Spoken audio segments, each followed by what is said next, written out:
Assalamualaikum warahmatullahi wabarakatuh. Selamat datang di channel The Indie Lover Kari The Indie Lover yang dimuliakan Allah Subhanahu wa Ta'ala.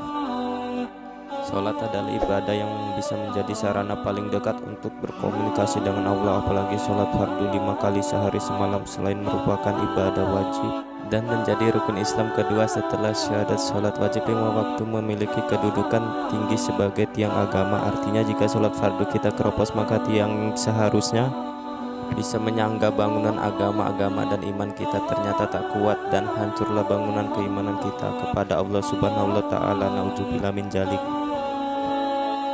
Sholat tak hanya sembarang dilakukan sekedar menggerakkan badan dan membaca doa-doa. Sholat Allah memerintahkan kita untuk melakukan secara tumanina dan khusyuk, di mana keadaan tersebut yang akan mampu memudahkan segala ibadah. Sholat kita diterima oleh Allah. Jangan kita sholat hanya untuk sekedar memenuhi kewajiban, namun sholatlah untuk kita memenuhi kebutuhan rohani kita. Sebelum mulai ke pembahasan video, tolong saudara muslimku untuk menekan tombol like dan subscribe agar video ini berkembang dan bermanfaat buat kalian. Terima kasih telah membantu channel ini berkembang. Yuk simak dalam pembahasannya. Yang pertama, menguap dalam sholat.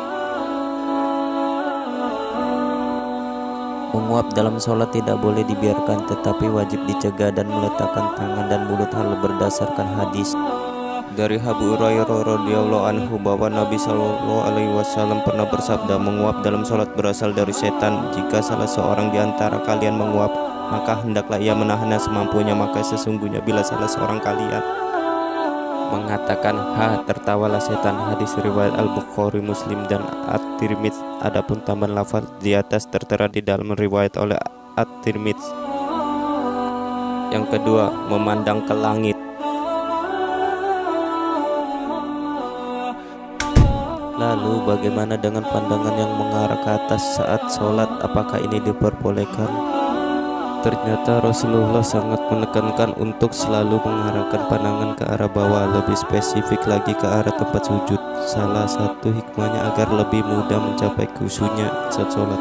Dari Abu Hurairah radhiyallahu anhu bahwa Rasulullah SAW bersabda, hendaklah sekelompok orang benar-benar menghentikan pandangan matanya yang terangkat ke langit ketika berdoa dalam sholat, atau benar-benar akan diselaukan pandangan mata mereka. Di riwayat Muslim, Nasai dan Ahmad.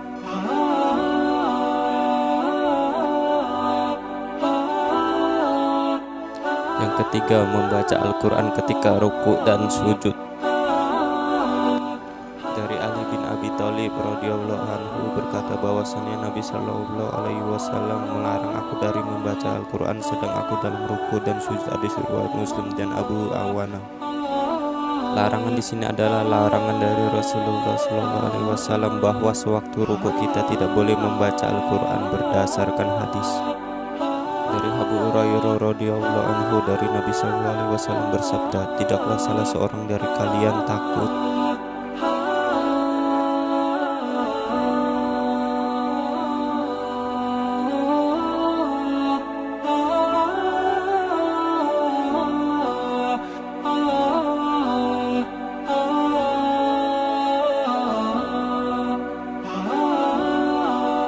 Yang keempat, mendahului imam dalam gerakan sholat. Ketika mengangkat kepalanya mendahului imam, bila Allah akan merubah kepalanya menjadi kepala keledai atau Allah akan merubah rupanya menjadi keledai. Di surah muttafaqun alaihi.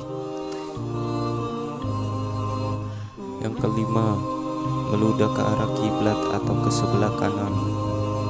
Dari Anas bin Malik radhiyallahu anhu bahwa Nabi Muhammad SAW melihat dahak di arah kiblat tembok masjid. Dia gosok pakai tangannya, terlihat dari sangat ketidaksukanya karena kejadian itu.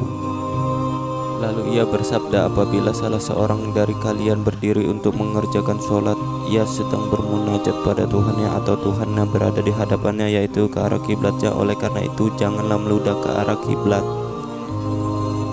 tapi hendaklah ke sebelah kiri atau ke bawah kaki sebelah kirinya. Kemudian ia mengambil ujung pakaiannya, lalu ia meludah di situ. Lalu ia melipat pakaiannya dari menggosok-gosoknya, atau ia melakukannya begini. Hadis riwayat Bukhari dan Muslim. Yang keenam, menoleh tanpa ada keperluan. Berdasarkan riwayat dari Aisyah, ia berkata, aku pernah bertanya kepada Rasulullah SAW tentang menoleh dalam sholat, maka beliau menjawab, itulah ikhtilas atau pencurian yang dilakukan setan dari sholat seorang hamba. Hadis riwayat Bukhari, Abu Daud, dan Nasai 3/8. Makna kata ikhtilas dalam hadis di atas adalah mengambil dengan cepat dan tersembunyi saat si pemilik barang lengah. Lihat Abu Malik Kamal bin Aziz Syahid Salim, Sahih Fikih Sunnah, halaman 552. Yang ketujuh, melihat sesuatu yang dapat melalaikan sholat.